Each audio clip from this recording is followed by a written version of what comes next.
ভাবলাম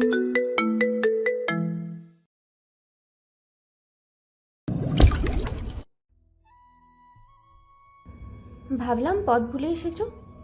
ঈশান মহিলার হাত ধরে তার পাশেই বসালো, স্বাভাবিক কণ্ঠে বলল, কাজ ছিল ঢাকাতে, ভাবলাম দেখা করে যাই। বেশ ভালো করেছো। আছো কতদিন? সপ্তাহখানেক। তোমার বন্ধুরা তো ঈদের ছুটিতেই সব এলাকায় গিয়েছে, তা উঠেছো কোথায়? যেখানে বারবার উঠি। তোমাকে আর কতবার বললে হোটেল মোটেল ছেড়ে আমার বাসায় এসে থাকবে, বলতে পারো? স্কিপ দ্য পয়েন্ট, আমার আসলে অন্য দরকার। পৌরা মহিলাটি নড়ে চড়ে বসলো। ঈশানের মুখাবয়ব বেশ সিরিয়াস লাগলো এই মুহূর্তে তার কাছে। গম্ভীর কণ্ঠে শুধালো, বলো। ঈশান মহিলার দিকে তাকিয়ে এসেও গম্ভীর স্বরে বলল, সাজিদ সরকারকে কোনোভাবে ওখান থেকে ট্রান্সফার করা যায় না? কোনো সমস্যা? ওই রকমই। তোমার বেস্ট ফ্রেন্ডও, আমি যতদূর জানি। সত্যিটা জানেন? তাহলে? আমার কাছে এগোতে সমস্যা হচ্ছে। পুলিশ ফোর্স বাড়িয়েছে, পুরো এলাকা সিল করেছে, কড়া নজরদারি। এর মধ্যে আমি শান্তিমতো কিচ্ছু করতে পারছি না। আমার যতদূর মনে হয় সাজিদ আমাকে সন্দেহ করেছে। মহিলাটির মুখ কুঁচকে এলো। কিছুক্ষণ ভাবলো, ঠান্ডা মাথায় বোধ হয়। রুষার বিষয়টা জানালে না আমাকে? জানানোর কিছুই ছিল না। সে নিউজ এভরিথিং অ্যাবাউট মি। একদম শুরু থেকে জানতো, আমাদের সম্পর্কের সব তথ্য কালেক্ট করেছিল। চা কফি চলে এলো এরই মধ্যে। মহিলা নিজের হাতে চায়ের কাপ তুলে কফি এগিয়ে দিল ঈশানের হাতে। ঠান্ডা স্বরে বলল, তাতে ওর লাভ? ব্ল্যাকমেল করতে হয়তো আগে পরে, তবে আমি ফাইলগুলো সরিয়ে নিয়েছি কায়দা করে। আর ঈশানের কথা মাঝে বিরতিতে মহিলা চায়ের চুমুক দিতে গিয়েও দিল না। আগ্রহ মুখে তাকিয়ে রইল ঈশানের কথা শেষ হওয়ার। She was a drug supplier. Singapore সহ উন্নত বেশ কয়েকটা দেশ থেকে ড্রাগ আনা নেওয়া কাজ করত। মহিলা বেশ চমকালো ঈশানের কথায়। রুষা মেয়েটাকে সে চিনে, ঈশানের বন্ধু হিসেবে চিনে। মেয়েটাকে দেখে মোটেও এরকম মনে হয় না। তার থেকে বড় কথা, একটা মেয়ে হয়ে কিভাবে এত রিস্কে একটা কুকর্মের সাথে যুক্ত থাকতে পারে? রাশভারী কণ্ঠে জিজ্ঞাসা করলো, এসবে যুক্ত হলো কি করে? কি করে সেটা এখনো জানতে পারেনি। ওর ডিলার কেউ একজন যে ওকে চালনা করে, সম্ভবত জোর করে করে। আমার তথ্য কালেক্ট করতে ও আমার সাথে ওঠা বসা করতো। তবে এরই মধ্যে যে সত্যিই তোমার প্রেমে পড়ে যায়, তাই তো? ঈশানের অসমাপ্ত কথা শেষ করে দিলেন তিনি। ঈশানও মাথা নাড়ল। রুষা কে বা কার কথায় তার পিছু লেগেছে সেটা খুঁজতে গিয়ে মরিয়া হয়েছে সে। তাদের পরিচয়ের 2 বছরের মাথায় জানতে পারে রুষার এই অধ্যায়ের কথা। সে যে আদতেও ভোলাভালা কোনো রমণী নয় সেটা জানার পর ঈশানও প্রশ্রয় দিতে থাকে রুষাকে বুঝতে না দেওয়ার পায়তারা আর কি। তবে রুষা নিজেও গভীর জলের মাছ। একটা সময় সেও বেশ আন্দাজ করে ফেলে ঈশান আসলে জানে তার সত্যিটা। তবে ততদিনে বেশ দেরি হয়ে গেছে। সে নিজে গভীরভাবে প্রেমে পড়েছে ঈশানের। 2 নৌকায় পা দিয়ে ব্যালেন্স করার চেষ্টা করতো। তাদের বিয়ের বিষয়টাও রুষার যেমন পরিকল্পনার অংশ ছিল, ততটাই পরিকল্পনা মতো ছিল ঈশানেরও। বিয়েটা যে আদতে হতোই না সেটা রুষা বা ঈশান দুজনাই জানতো। ঈশান তিতিরের বিয়ের দিন হোটেলে ঈশান আসলে নিজের সম্পর্কে রুষার কাছে জমানো সব তথ্য সরাতে গিয়েছিল। তার সাথে রুষার সম্পর্কেও বেশ কিছু গোপনীয় তথ্য জোগাড় করতে পারে। ঈশান যেমনটা জেনেছিল রুষার বিষয়ে, একই বিষয়ে সাজিদও খুঁজে বের করেছিল। বন্ধুদের মধ্যে রুষাকে নিয়ে বিদ্বেষ তৈরি হয় আদতে তারপর থেকে। তবে রুষাকে যে পরিচালনা করে ঈশান, তার অস্তিত্ব এই দেশে পায়নি। সম্ভবত দেশের বাইরে থেকে মেয়েটাকে হুকুমের উপর রাখা হয়। ঈশান আর বেশ কিছুক্ষণ সময় নিয়ে ইয়াজের ঘটনাটাও খুলে বলল মিসেস কাবেরী দত্তকে। মহিলার চোখে মুখে রাজ্যের আধার এসে ভর করল। বেশ চিন্তিত হলো মুখের অবয়ব। বাই এনি চান্স ইজামের সাথে রুষা কানেক্টেড আই গেস। ঈশান গম্ভীর মুখে বলল কথাটা। প্রমাণ পেয়েছো কোনো? এখনো অবধি নয়, তবে খবর পেয়েছি রুশ আমাদের ওখানে গিয়েছে। হোটেল কন্টিনেন্টালে উঠেছে, ঈদের দিন গিয়েছে, সম্ভবত আমার খোঁজে। তোমার এখানে আসা রিক্স হয়ে গেল না তাহলে? আই গেস না, সাজিদরা আছে ওখানে। তাহলে সাজিদকে সরাতে চাচ্ছ কেন? আমার পথে ঝামেলা করছে বড্ড। আমি এলোমেলো ফেসে গেলে এগোতে পারবো না আর। বেশ, একটু সময় লাগবে। একটা কেসের তদন্ত প্রাপ্ত এসএসপিকে এত হুট করে সরিয়ে ফেলা যায় না। Take your time. মফস্বলের আনাচে কানাচে সুবর্ণা সহ বাকি খুনগুলোর আলোচনা কান পাতলে শোনা যায় সেসব কথা। পুলিশের তদন্ত পুরো দমে শুরু হয়েছে। কড়া পাহারা বসেছে পুরো এলাকা জুড়ে, কঠিনভাবে তল্লাশির উপরে সব। সাজিদের ব্যস্ত সময় কাটছে, যদিও বেকার লাগছে সব খাটনি। এসব যেই ঘটাক না কেন কোনো মামুলি বুদ্ধিতে তো করেনি, বরং দিনের পর দিন সাজানো প্ল্যানে করা সবকিছু। পুলিশের ধরাছোঁয়ার বাইরে সব। ওপর মহল থেকে ক্রমাগত চাপ প্রয়োগ করা হচ্ছে কালপিটকে ধরার জন্যে। প্রেস মিডিয়া 24 ঘন্টা অতিষ্ঠ করেই রাখছে। সাজিদের না বিশ্বাস ওঠার অবস্থা। সারাদিনের ব্যস্ততার পরে এসে যখন বাড়ি ফিরল তখন এশার আজান হচ্ছে। আশেপাশ থেকে আজানের মিষ্টি ধ্বনি কানে বাজছে। গ্রাম্য কুকুরগুলো হাঁক ছেড়েছে একই সাথে। গেটে তালা লাগানো টুংটাং শব্দের মধ্যে পায়ের কাছে শব্দ করে পড়ল একটা পাথর। পা সরিয়ে ফেলল সাজিদ। গেট খোলার শব্দ পেয়ে অনিমা বেরিয়ে এসেছিল। দরজায় দাঁড়ানো সে। ওরকম কোথা থেকে পাথরটা পড়লো ধরতে পারলো না সেও। সাজিদের কপালে ভাঁজ পড়লো যখন খেয়াল করলো পাথরের সাথে আষ্টে পৃষ্ঠে একটা সফেদ কাগজ। ওটা হাতে তুলে নিল। গেট তালা দেওয়ার বদলে খুলে বাইরে এলো। আবার হাঁক ডাক না করলে ভালো মতো পরখ করলো আশেপাশে। বেশ অন্ধকার। তাদের বাড়ির কোনায় জ্বলতে থাকা চকচকে আলোতেও আশেপাশে দেখতে পাওয়া গেল না কাউকে। ভিতরে এসো তো, আবার মাথায় ছুঁয়ে মাথা না ফাটালে হয়। অনিমা চিন্তামাখা কণ্ঠে ঘাড় ঘুরিয়ে চলে এলো। সন্তর্পণে বাড়ির ভিতরে ঢুকে খুলল কাগজটা। কম্পিউটারে ছাপা লেখা, চিঠির মতো করে লেখার ধরন। দারোগা সাহেব, বৃথা এদিক ওদিক ঘোরাঘুরি করছেন। আমাদের সমস্যাই তো এটা, জানেন তো। তবে একটা কথা আছে জানেন তো, যেখানে দেখিবে ছাই উড়াইয়া দেখো তাই, পাইলেও পাইতে পারো অমূল্য রতন। আপনি বুঝি কথাটা মানেন না? দূরে দৃষ্টি পড়ে দেখবেন কেমন। আগে আশপাশটা ভালো করে নজর দিন। শার্টের বোতাম কার শার্টে ফিট হয় সেটা না মিলিয়ে পুলিশের ইউনিফর্ম জড়িয়ে আপনি ঘুরছেন পথে পথে। এটা কি ঠিক? রয়্যাল এনফিল্ডের দাগ ধরে পিছু না ছুটে নিজের 4 চাক্কার এসির হাওয়া খেতে ব্যস্ত। এত অবজ্ঞা করলে কেস সলভ হয় না তো। আপনি চাইলে আপনাকে সাহায্য করতে পারি। এখন জিজ্ঞেস করবেন আমার ফায়দা কী? ফায়দা অবশ্যই আছে। দেশের নাগরিক আমি, দেশের জন্য ভেবে বললাম। ঈশান কোণে মেঘ জমে আছে, সেটা সরিয়ে সূর্যের দেখা আপনাকে এনে দিতে হবে কিন্তু। চিঠিটা সাজিদ নিজে কয়েকবার পড়ল। স্বামীর মুখের অবস্থা দেখে নিজে থেকে সেটা নিয়ে পড়ল অনিমা। দুজনারই চোখাচোখি হলো এই যাত্রায়। চিঠিতে কিছু একটা লেখা আছে যা তারা ক্রমাগত ভেবে চলেছে, কিন্তু মনকে বিশ্বাস করাতে পারছে না। বিধায় সেটা নিয়ে কেউ কথাও তুলছে না। নিয়াজ ড্রয়িং রুমে সোফায় পা তুলে বসে রাতের খাবার খাচ্ছে। নিয়াজের মা মিনা পাশেই বসা, ছেলের প্লেটে খাবার তুলে দিচ্ছে। সাথে দুজনার দৃষ্টি টিভিতে। মূলত সিনেমা চলছে নিয়াজের পছন্দ মতো। মিনা শুধু তাকিয়ে আছে এই অবধি। আচমকা কলিং বেল বাজায়। নিয়াজ চকিত হলো। মাকে বসতে বলে সেই এগোলো। আজকাল সতর্কের মান নেই, এলাকার যে অবস্থা। তবে মিনাও উঠে এসেছে ছেলের পিছু পিছু। দরজার বাইরে দাঁড়িয়ে আছে তাদের এলাকার ঘটক সাহেব, সাথে স্বয়ং তাদের এখানকার কলেজের প্রফেসর তাহমিদ কায়েসের মা। এরা আদতে নিয়াজদের 3 বাড়ির পাশেই ভাড়া থাকেন। ঠোঁট টিপল নিয়াজ। হালকা পাতলা টের পেল এদের আসার কারণ, তবে বলা আগেই কিছুই নেই। ভদ্রতা বোধ থেকে ঘরে এনে না বসালেই নয়। মিনা ছেলের দিকে এক নজরে তাকিয়ে দরজা খুলল। সাদরে এনে বসালো। নিয়াজ নিজের খাবার প্লেট নিয়ে এসে বসলো ডাইনিংয়ে। কথায় কথায় যা উঠল তার সারমর্ম হলো এই যে তাদের ছেলের জন্য দেওয়ানবাড়ির ছোট কন্যা তিতিরকে মহাপছন্দ। ঈদ কাটতে না কাটতে ছেলের তারাই ছুটে আসতে হয়েছে তাদের।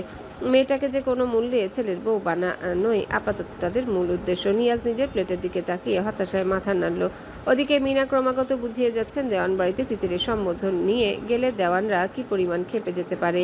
এলাকায় দেওয়ান পরিবারকে মানুষ যতটা সমীহ করে চলে ততটা ভয়ও পায়। হুটহাট হেসে খেলে সে বাড়িতে বিয়ের প্রস্তাব নিয়ে যাওয়ার মতো বুকের পাটা এলাকায় খুব কম মানুষেরই আছে। এরই হেতু তে বারংবার নিয়াজদের এখানে আসছেন তারা। তাদের দৃঢ় ভরসা নিয়াজদের পরিবারের মাধ্যমে সম্বন্ধ নিয়ে গেলে কোনো ধরনের ঝামেলায় পড়তে হবে না তাদের। ঘটক সাহেবের এই যুক্তি হলেও তাহমিদের মাকে অন্যরকম কনফিডেন্স লাগছে নিয়াজের কাছে। তার ছেলে কোন দিক থেকে কম, তাদের পরিবারের কি কি আছে সব ব্যাখ্যা দিতে মরিয়া ভদ্রমহিলা। এক পর্যায়ে স্পষ্ট বোঝা গেল নিয়াজরা বা ঘটক সাহেব না এগুলেও সে নিজেই যেতে দ্বিধা করবে না। মিনা বড্ড অসহায় হয়ে কথা বলে যাচ্ছেন। সে নিজেও সাহস পাচ্ছে না তিতিরের বিয়ের কথা বলতে। তবে অন্যভাবে বুঝিয়ে বলার চেষ্টা করলেন। দেওয়ানদের সম্ভবত মেয়েদের জন্য ছেলে পছন্দ করে রাখা সেই বর্ণনাও দিলেন। তবে তাতে তাহমিদের মায়ের মধ্যে কোনো রকম দমে যাওয়ার ভাব লক্ষ্য করা গেল না। তার নিজের ছেলেকে নিয়ে তার আকাশ পরিমাণ অহংকার। তার ছেলে সোনার টুকরা, তাকে টুকরানোর প্রশ্নই ওঠে না। কথায় কথায় বারবার বোঝালেন তিতিরের জন্য এমন ছেলে দেওয়ানরা দেশ বিদেশ ঘুরেও পাবে না। নিয়াজ এ যাত্রায় বিষম খেলো। নাকে মুখে উঠল খাবার। বিড়বিড় করে আওড়ালো, সর্বনাশে মাথা ভারী দেবে এই মহিলা আর তার ছেলে। ঈশান আরশাদের বউকে বিয়ে করার জন্য শখ করা হচ্ছে। জানলা আমাকে সহ কবরে পাঠাবে।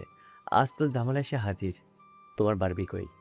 নিয়াজের প্রশ্নে অদূরে বসে থাকা তিতিরের দিকে তাকালো নিশি। সবাই এখন তার রুমে, আজ রাতে একসাথে ঘুমাবে। সব বোনেরা এই প্ল্যান করেছে। কেন বলো তো? তোমার ভাইকে বউকে আদর্শ করে একটু একটু। সারাদিন পর কল করে নিয়াজের এহেন কথায় মেজাজ খারাপ হলো নিশির। লোকটার যেন আর কোনো কাজ নেই, কখন কাকে খোঁচানোর উপর থাকা যায় এই পরিকল্পনায় আছে যেন। নিশ্চয়ই তার ভাইয়ের পিছনে পড়েছে এবারে। বিরক্ত স্বরে বলল। বাজে না বকে, যেটা বলার সেটা বলো।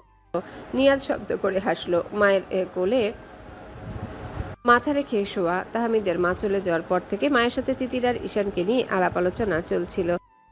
স্বামী আদর্শ না করলে মেয়েটার জীবন নষ্ট করে লাভ কি? ভালো ভালো বিয়ের সম্বন্ধ আসছে, দেওয়ান সাহেব বউয়ের বিয়ে দিতে রাজি হবে নাকি? নিশি নাক সিটকালো, কণ্ঠ খাদে নামিয়ে বলল। তাহমিদ কায়েস? আজ ওর মা এসে ছেলে যা গুণগান গেয়ে গেল, 2-1 মধ্যে তোমাদের বাড়ি গিয়ে পৌঁছালো বলে। তোমার ভাই তো ফোন ধরলো না, না হলে ওর থেকে শুনতাম বউয়ের বিয়ে দেবে কিনা। চুপ করো তো, আজে বাজে কথা সোজা না করে দিতে পারো না? আমাদের চোকাটুক দিয়ে এলো আবার একঝই ঝামেলা। নিয়াজের কণ্ঠে এবার কপট রাগের আভাস পাওয়া গেল। বাঁকা কণ্ঠে বলল। বিয়ে করে বউয়ের পরিচয় না দিলে মানুষ বিয়ের কথা বলবে, এটাই স্বাভাবিক। তা তোমার সুপারম্যান ভাই বউকে পকেটে তুলে রাখে কেন? ভালো তারও তো বাসে না, সেটা তো উত্তবস্ত বলে।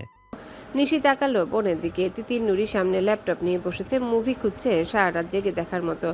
ওড়না অবহেলায় পাশে সরে গেছে। পাশ থেকে দেখা গেল বেশ কয়েকটা কালচে দাগ। ঠোঁটে ঠোঁট টিপে হাসলো নিশি, ফিসফিস করে বলল। ভাই বোন দুটোই আমার, আমি তো কিছু জিজ্ঞেস করতে পারি না। ওদিকে বড় ভাই, এদিকে তিতিরটা ছোট বোন, সম্ভবত প্রেমে মজেছে দুজন। বলে কি এই মেয়েটা? এতক্ষণে নিয়াজ আগ্রহ গলায় বলল। কি করে বুঝলে? চোখের সামনে প্রমাণ নিয়ে ঘোরে আমার বোনটা, আমার ভাইয়ের আঁকা আদরের দাগগুলো। নিয়াজ মায়ের কাছ থেকে সরে এসে দাঁড়ালো অন্ধকার বেলকনিতে। সাই জানালো নিশির সাথে। তোমার ভাই একটা জাতা, ভালোবাসে অথচ মুখে বলতে গিয়ে নাটক করে। ওকে একটু জ্বালালে কেমন হয়? নিয়াজের কণ্ঠের ধরনে ভয় পায় খানিকটা নিশি। লোকটা মহা ফালতু, কি করতে কি করার ঘট পাকাচ্ছে কে জানে। কঠিন কণ্ঠে মানা করলো নিশি। খবরদার পাকনামি করবে না, ওদেরটা ওরা বুঝবে। দেখ, তোর ভাই বাসর সেরে ফেলবে, তাও বউয়ের কথা কারোর কাছে প্রকাশ করবে না, এটা ঠিক। দাওয়াত খাবো না, আজও বউ লুকিয়ে রাখার জিনিস। তোমাকে যেদিন বিয়ে করব, আমি তো ব্যান্ড পার্টি বাজিয়ে বিয়ে করতে যাব, রাজা বাচ্চাদের মতো হাতের ওপরে বসে। হেসে ফেললো নিশি। কথাটা সত্যি নিয়াজ বলেই, বলা যায় না। লোকটা এটা করতে পারে, শতভাগ সম্ভাবনা আছে। যা পাগল। তিতিরের ব্যস্ত চোখ বারবার যাচ্ছে তার ফোনের দিকে। আজ সারাদিনে একটা বারও ঈশানের সাথে কথা হয়নি। লোকটা জাদু টাদু করেছে নাকি? এত অস্থির লাগে কেন? 24টা ঘন্টায় একটা মানুষ মাথার ভিতরে কিভাবে ঘোরাফেরা করতে পারে? ফোন করবে কি একটা বার ভেবে পাচ্ছে না। সে ব্যস্ত আছে কিনা সেটাও বুঝতে পারছে না। পাশেই নিশি। নুরি গভীর মন দিয়ে সিনেমায় ব্যস্ত। তার মন বসছে না। রাত বেশ গভীর হয়েছে। ঈশানের যদিও এত জলদি শুয়ে পড়ার প্রশ্নই ওঠে না, তবুও কতটা কেমন ব্যস্ত বা ক্লান্ত সেটা না বুঝে কল দিয়ে বিরক্ত করাটা কেমন দেখায় বুঝতে পারছে না তিতির। ঈশান সত্যি ঘুমিয়েছে। ঘড়ির কাঁটা রাত 12:30। ঘরে হোটেলে ফিরেছে ঘন্টা দেড়েক আগে। এসে কোনো মতে শাওয়ারটা নিয়ে শুয়েছে। বাড়ি থেকে আসার পর একটা দিনও টানা 3 ঘন্টা ঘুমিয়েছে কিনা মনে পড়ে না। ঘুম কাতর মানুষ হিসাবে এটা তার জন্য বড্ড কষ্টকর। তিতিরকে কল করতে গিয়েও কল করেনি সে। মেয়েটা ঘুমিয়ে পড়েছে কিনা সেও একই কথা ভেবে কল করেনি। তাছাড়া মেয়েটাকে কল করলে অশান্তি বাড়ে, বাড়ি ফেরার জন্য ছটফট করে মন। ঘুম উড়ে গিয়ে অন্য অনুভূতি এসে হানা দেয়। হোটেল রুমের সফেদ বিছানার উপর উপুর হয়ে শোয়া ঈশান। কোমরে অবহেলায় জড়িয়ে আছে একটা 3/4 প্যান্ট। দুহাত বালিশে তুলে মুখ গুজে ঘুমিয়ে আছে। ফোন ভাইব্রেশনের শব্দে নড়ে চড়ে উঠল সে। তখন ক্লান্তিতে ফোনটা সাইলেন্ট করার কথা মাথায় ছিল না। ফোনটার ভাইব্রেশন কাঁপছে বিছানা। ঘুমের ঘোরে কেটে দিল ফোনটা। একবার দুবার নয়, ক্রমাগত বাজছে। তাকাতে পারছে না কড়া ঘুমে। কোনো মতে চোখ খুলে ফোন রিসিভ করে ঠেকলো কানে, অস্ফুটে বলল। নিয়াজ বেশ ফুরফুরে মেজাজে এই মুহূর্তে। নাইমের সাথে মিলে ঠিক করেছে দেওয়ান সাহেবকে একটু নাচাবে। বউ পাগল কতটা হলো বিয়ের ওই 2 মাসে সেটা পেট থেকে বের করেই ছাড়বে। খ্যাক করে হেসে উচ্চকণ্ঠে বলল। তোর বউয়ের জন্য বিয়ের সম্বন্ধ নিয়ে কাল প্রফেসর সাহেব তোদের বাড়ি যাবেন বলে ঠিক করেছেন। আমাকে গঠন করতে বলেছেন। কি করি বলতো? সারাদিনের ব্যস্ততার পর ঘুম সম্ভবত ঘণ্টাখানেকও হয়নি ঈশানের। নিয়াজ কি বলল তা এক বিন্দু কানে গেল না তার। বেচারা ঘুমের তীব্রতায় বুঝতেই পারল না কি শুনলো বা আদৌ কিছু শুনেছে কিনা। ঘুম ঘুম কণ্ঠে ভাঙা গলায় বলল। বিয়েই তো দিয়ে দে। নিয়াজ হতভম্ব হলো এই যাত্রায়। শালা বলে কি, বউয়ের বিয়ে দিতে বলছে, তাও এত চিলমুডে। সজ্ঞানে আছে তো নাকি? দেওয়ান সাহেব আর যাই হোক ভালো না বাসলেও নিজের জিনিস কাউকে দিতে রাজি নয়, এ তারা ভালো করে জানে। হতভম্বতা দ্রুত কাটিয়ে ব্যগ্র কণ্ঠে শুধালো। ড্রিঙ্ক করেছিস ভাই? বউয়ের বিয়ে দেবে? মাতাল হয়েছিস?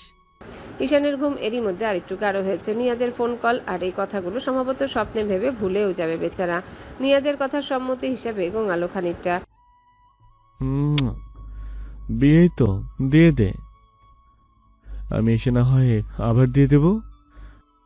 ফোনটা কান থেকে সরিয়ে মুখের সামনে এনে হাঁ করে কতক্ষণ তাকিয়ে রইল নিয়াজ। ঠিক এই নাম্বার এই ডায়াল করেছে কিনা সেটা বোঝার চেষ্টা করলো। ঠিকই তো আছে, ঈশানেরই নাম্বার, তবে কথা বলার ধরন তো মেলে না। শালা তুই তেরা সেটা জানতাম, এতটা পাগল তা তো জানতাম না। ঈশানের ওপাশ থেকে আর কোনো সারা শব্দ শুনতে পাওয়া গেল না। নিঃশ্বাস ভারী হয়েছে। কান থেকে ফোনটা সরিয়ে বিছানার আরেক মাথায় ছুঁড়ে ফেলল। নিয়াজ এ যাত্রায় হতভম্ব হয়ে তাকিয়ে রইল নিজের ফোনের দিকে। কপালে আঙ্গুল ডলল। আচ্ছা, ঈশানকে আমার কথাগুলো সিরিয়াসলি নিল না, নাকি বেটার আসলে যায় আসে না? নিয়াজ ঝটপট ফোন লাগালো নাইমের কাছে। বিষয়টা নিয়ে আলোচনায় বসা উচিত। একা সে পাগল হবে কেন ভেবে ভেবে? ওই ভাবুক একটু। রাত শেষের দিকে। নিস্তব্ধতায় আচ্ছন্ন হয়ে আছে চারিপাশ। মৃদু ডিম লাইটের নীল আলো জ্বলছে তিতিরের গোটা ঘর জুড়ে। নিশির ঘর থেকে মুভি দেখে খানিকক্ষণ আগে নিজের রুমে ফিরে এসেছে। ও ঘরে একসাথে ঘুমানোর কথা থাকলেও নিজের রুমে আসতে হয়েছে।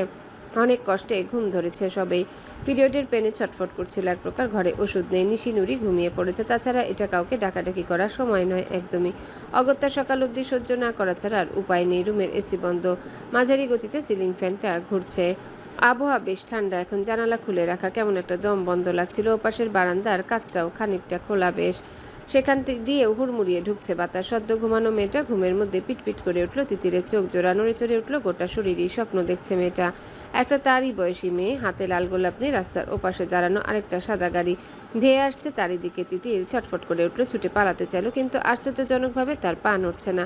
সে আটকে আছে সেখানেই। তবে গাড়িটা তাকে ধাক্কা দিল না।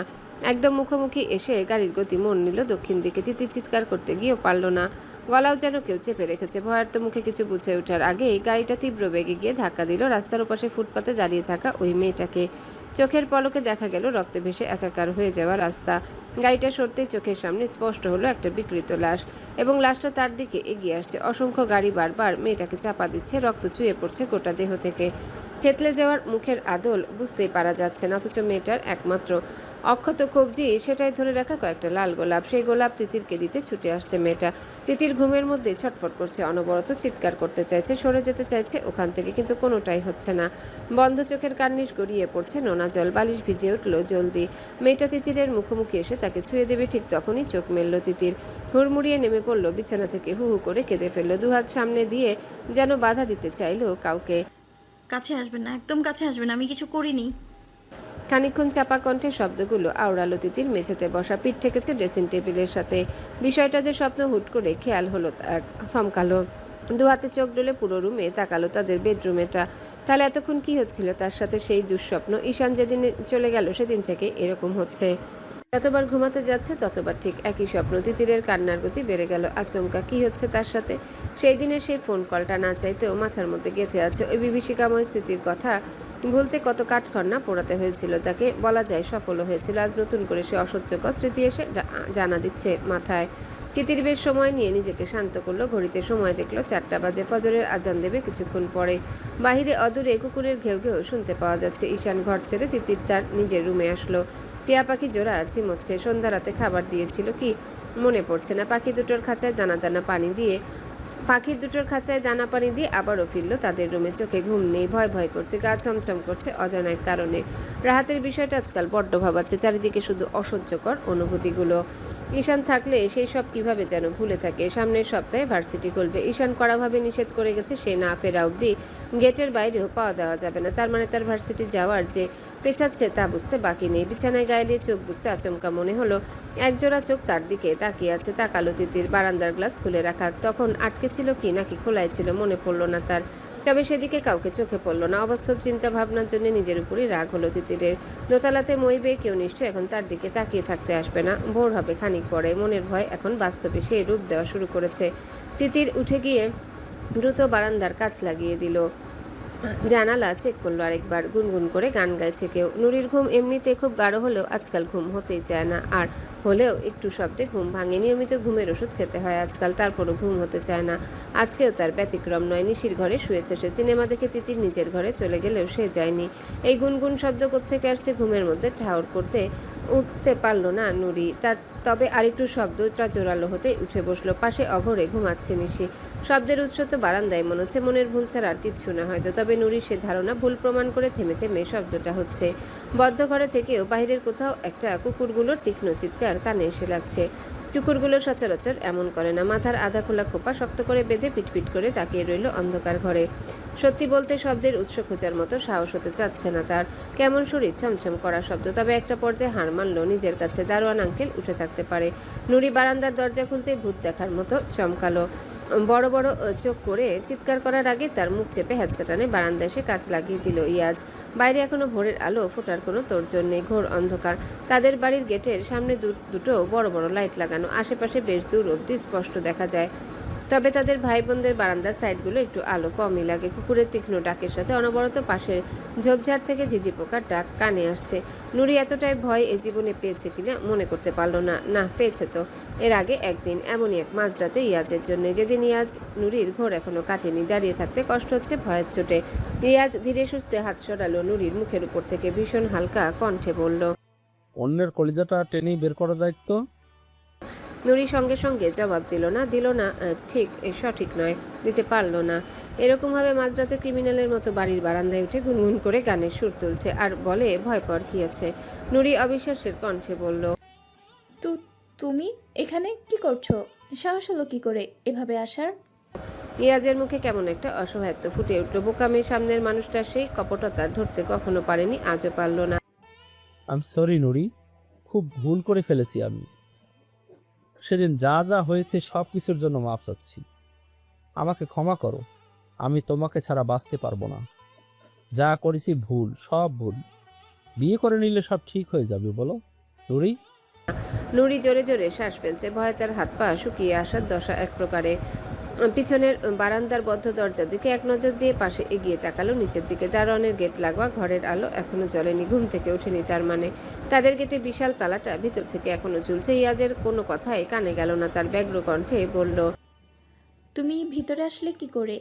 গেটে তো তালা এখনো। তাছাড়া তাছাড়া পাগল হয়ে গেছো তুমি। আমাদের বাড়িতে এভাবে ঢুকেছো, এটা কোনোভাবে কেউ জানলে সর্বনাশ হয়ে যাবে। তাছাড়া সিসিটিভি তো আছেই। সেসবের ব্যবস্থা করেই এসেছি আমি। ভয় পাচ্ছ কেন? সিসিটিভি বন্ধ। ওপরে উঠলে কি করে? তুমি জানো কতটা বাজে কাজ হয়েছে এটা? ঘাড় বাঁকিয়ে লম্বা মইটা ইশারা করে দেখালো ইয়াজ। নুরির মাথা ভন ভন করে উঠল। এলাকার সব থেকে স্বনামধন্য মান্যগণ্য পরিবার তাদের।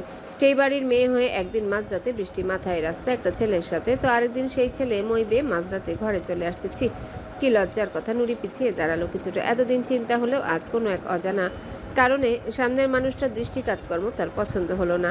এতদিন পর দেখেও ভালো লাগায় শিহরণ হলো না তার শরীরে, বরং সেদিন রাতের নোংরা স্মৃতিগুলো বুকের ভিতর সূচের মতো বিঁধল। এই অনুভূতি মোটেও সুখকর নয়। বিরক্তি, অশান্তি সব নেগেটিভিটিতে জড়ানো। আজকাল সে যে ইয়াজকে দেখে, সেই ইয়াজ তার ভালোবাসার সেই পুরুষটা নয়। আকাশ পাতাল তফাৎ আগে সেই ইয়াজের সাথে।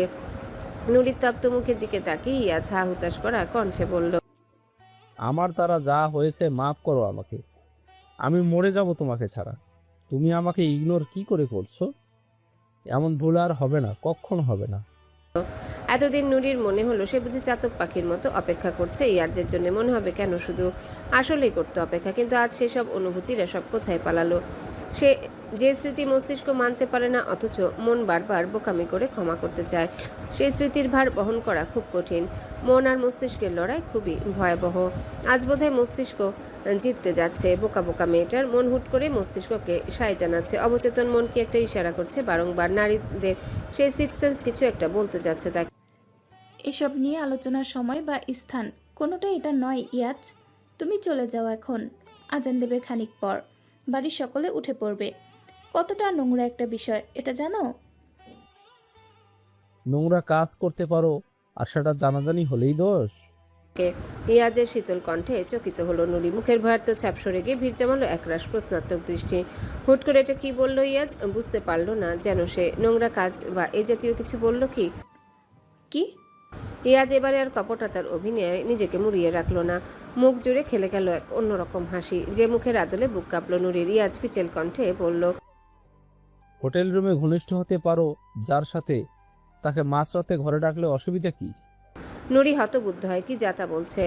ইয়াজের কথার ধরন এমন কবে থেকে হলো? এসব কি তার স্বপ্নে ঘটছে? ঘুম ভাঙলে ভালোবাসার মানুষটাকে নিয়ে এমন বাজে একটা স্বপ্ন দেখার জন্য নিজেকে ধিক্কার দেবে সে?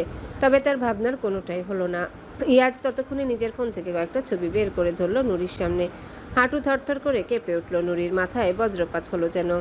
চোখ ধাঁধিয়ে উঠল একটা সময়। ইয়াজের হাতের ছবিগুলো সে আর ইয়াজ হোটেলের সেই রুমটাতে যেদিন ইয়াজের সাথে দেখা করতে গিয়ে প্রথম ইয়াজ তার সাথে বাজে ব্যবহার করেছিল, কিন্তু সেসবের ছবি। তাছাড়া এত খোলামেলা কখন হলো? সেদিন আদতে কিচ্ছু ঘটেনি। ইয়াজের হ্যাচকা টানে পড়ে গিয়েছিল বিছানায়। ঠোঁটে জাস্ট এক সেকেন্ডের স্পর্শ লাগে, তখনই সরিয়ে দেয় নুরি ইয়াজকে। কিন্তু ইয়াজের হাতে এই মুহূর্তে থাকা ছবিগুলো বেশ খোলামেলা, স্পষ্ট, বাজে ধরনের। কয়েকটা ছবি পার হয়ে পাশে যেতেই আরেক দফা হোঁচট খেলো নুরি। এই ছবিটা একদম অশ্লীল, সম্পূর্ণ বাজেভাবে ইঙ্গিত করছে। যে দেখবে বুঝতে বাকি থাকবে না কোন অবস্থায় তোলা ছবিগুলো। কিন্তু এমন পরিস্থিতি তাদের মধ্যে কখনো আসেনি। নুরি তোতলায়, গলায় আটকে থাকা দলা সরিয়ে প্রশ্ন করে, এসব কি ইয়াজ? তোমার আর আমার ভালোবাসার মুহূর্ত মনে নেই? রেলিংয়ে পিঠ থেকে হেলান দিল ইয়াজ। অশ্লীল ভঙ্গিতে হাসলো, শরীর কেঁপে উঠল নুরির। ইয়াজ বাঁকা কণ্ঠে আওড়ালো, তোমার বড় ভাই শুরুর কয়েকটা দেখেছে, তাতেই বেটা আমার উপর যা খেপেছে, পরেরগুলো দেখলে কেমন হবে বলো তো? বড় ভাইয়া সব দেখেছে মানে? দেখেছে বলেই তো আমাকে দেখতে পারে না আবার। কি যে সমস্যা, কি আর বলবো। নুরির আজ অবাক হওয়ার দিন। কি থেকে কি ঘটেছে এসব, তার সাথে ইয়াজ এসব কি বলছে। তুমি দেখিয়েছো এই মিথ্যা ছবিগুলো? তাছাড়া কি? আর মিথ্যা বলছো কোনটাকে? দেখো কাট, দেখো দেখো, একটাকে দেখেও ফেক মনে হয়। ব্যস্ত হাতে অশ্লীল ছবিগুলো নুরির মুখের সামনে ধরল ইয়াজ। নুরির গা গুলিয়ে উঠল, হুড়মুড়িয়ে পিছিয়ে যায় খানিকটা। ছুটে ঘরের ভিতরে চলে যাবে নাকি কাউকে ডাকবে? ইয়াজ বোধহয় বুঝলো নুরির চোখের ভাষা। ঠোঁট উল্টিয়ে বিরক্তকর ভঙ্গিতে বলল, কোনো ট্রাই করে লাভ নেই। মানুষ ডাকবে আর আমি ছবিগুলো এভাবে তাদের সামনে ধরবো। তোমার সুশীল বাপ ভাই নিশ্চয় সেটা পছন্দ করবে না।